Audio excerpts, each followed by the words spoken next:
ప్రేమ వివాహం చేసుకున్న ఓ జంట రక్షణ కోసం Kakinada two town police station ను ఆశ్రయించింది. కాకినాడకు చెందిన మట్టా గోపాల్, నక్కా గమ్య హనిత పరస్పర ప్రేమతో వివాహం చేసుకున్నారు. కుటుంబ సభ్యులు అంగీకరించకపోవడంతో తమకు రక్షణ కల్పించాలని టూ టౌన్ పోలీస్ స్టేషన్ ను ఆశ్రయించారు. ఇద్దరు మేజర్లు కావడంతో చట్టపరంగా వారి నిర్ణయానికి హక్కు ఉందని పోలీసులు తెలిపారు. ఇరు కుటుంబాల పెద్దలతో మాట్లాడి సమస్యను సామరస్యంగా పరిష్కరించేందుకు ప్రయత్నిస్తున్నామని వెల్లడించారు. తన పేరు గోపాల్.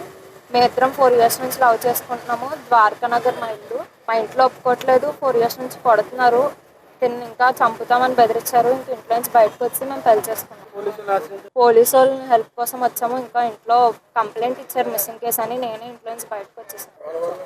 దీనికి ఏం సంబంధం లేదు. నా ఇష్టపూర్వకంగానే వచ్చాను. దీనికి ఏం సంబంధం లేదు. దీనికి ఏమవ్వినా నాదే కారణం. నేను నా ఇష్టంతోనే మా ఇంట్లో నుంచి బయటకు వచ్చాను. నేనేమి వచ్చామని ఫోర్స్ కూడా చేయలేదు. పోలీస్ స్టేషన్కి కేసు వేశారు. ఇంకా నైట్ వాళ్ళ పేరెంట్స్ని కూడా పోలీస్ స్టేషన్కి రమ్మన్నారు. వాళ్ళకి ఏ సంబంధం లేదు. అందుకే నేను వచ్చి మాట్లాడదామని దీనికి థ్రెడ్ ఉంది. తనకి ఏమైనా మా ఇంట్లో వాళ్ళే కారణం.